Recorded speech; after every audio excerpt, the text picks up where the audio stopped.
I like to talk about protecting the assets and protection planning. It may not be the sexiest thing to think about, but quite frankly, you can do all the things right in the world, right?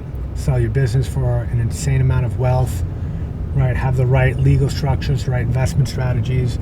But if you're not thinking about how to protect your wealth to ensure that the what ifs that can go wrong, right? You could really be exposing yourself and your family and your future children and grandchildren down the line, because that money can get eaten up pretty quickly if something doesn't go according to plan. And you know, I like to quote Mike Tyson: everybody has a plan until they get punched in the face. It's interesting. I remember a long time ago, when I was in the very early stages of doing this, when I was going back to business school and everything, and really like building out this process and this method. And I got introduced to a family that was on the West Coast, and the father just was exiting his business for a large sum of money. I think it was like $25 or $30 million, and this is, you know, maybe about 15 years ago. And so I was really excited to you know, to be at the table and all of that. That at the time was would have been the biggest deal that I had ever done. And I went through my process. That was a very like beta version of what we have now, but it was the bones or the foundational elements that we've grown into. And at the end of it, he said to me, Michael, he's like, I really like what you're doing here. It makes a lot of sense.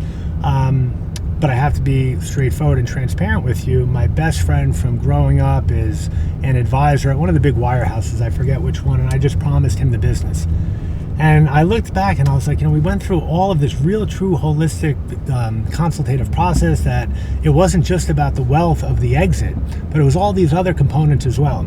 And I probably wasn't that good at conveying that type of value back then, because I was in the early stages of it. But, you know, it is what it is. And, you know, I wished him the best of luck. And I came to find out a few years later that one of his kids, who was around, I think 17 years old, was a little bit of a wild child and got into a pretty bad car accident under the influence of drugs and alcohol. Now, fortunately, nobody died, but people were really banged up. I mean, some people were in the hospital. I think one kid was in a coma. I mean, it was disastrous. The lawsuits rolled in. Who do you think they sued? You know, they sued the dad, right? She was on his insurance. And what's interesting is that he didn't do really anything on protection planning. He had a liability policy called an umbrella policy. An umbrella policy is a policy of insurance that sits above and beyond your homeowners and your auto insurance. So for instance, you have a car, you have auto insurance. Let's say you get into a car accident, or your child gets into a car accident and they're on your insurance. There's a certain level of liability. In his case, the liability protection was $250,000. Anything above $250,000, he would have to cover. So he had what's called an umbrella policy, which goes above that $250,000, and that's for your home and your cars. The problem with this is that he only had $1 million umbrella policy, and this guy was worth like $30 million plus. So he was vastly underinsured when it came to excess liability insurance. So now, theoretically, he had $250,000 for the auto policy and $1 million for the umbrella, and the lawsuit was in excess of $5 million. And then it got worse. Inside the umbrella policy, there was a provision that said that $500,000 had to be satisfied before the umbrella would kick in. So there was a gap, right? The auto carried $250,000. He then had to pay $250,000 because the umbrella wouldn't pay until $500,000 was satisfied. So auto covered $250,000, he covered $250,000, the umbrella covered the next $1 million, and then he was on the hook for a few million more. Now, he's still wealthy and all of that, but he lost close to $4 million on that, and fortunately nobody died, because most of the time investors and advisors are only looking at one vehicle.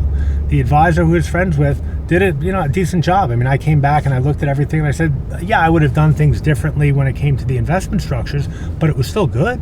You know, there's a lot of ways that you can do it. There was nothing really wrong with that, but they started and they stopped with that. They never looked into that because they don't make any money on that, and that's a problem, right? You've got to be able to be looking at every aspect of somebody's financial world and what are the threats to them. And whether or not you get compensated on that, like, it's not something that we're directly compensated on, which is why we run family office services, We want to look at everything and see how it all ties in. Where are the gaps? Where are the red flags? And in this situation, this was a pretty easy and inexpensive fix to protect those assets, because umbrella policies, even at the higher end, are quite cost effective. By just looking under the hood, we would say, all right, one, there's a gap between your auto and your umbrella, and two, you have $1 million umbrella, you should have much more because your net worth is in excess of 20 million, and you should have it close to your net worth. That fix would have saved him millions and millions of dollars. And not just the millions of dollars, think about the opportunity cost on those millions. If he had to come out of pocket about 3.7 million-ish, right? If that money was left invested and grew for the next 20 years, I mean, that potentially could be $7, $8, $9, $10 million, right? Depending upon the investment structures and the growth. So it's not just the money it costs him now, but it was the opportunity cost of what that wealth would have grown to had he had done those protection planning, which was quite simple and quite cost effective. So I think that's a really good story to look at. I want you to understand that that's more of the exception, not the rule. That's the most extreme case I've ever seen, which is why I share it with you. But these gaps and these under or sometimes over insured aspects is something that we need to be looking at on an ongoing basis. You with me on that?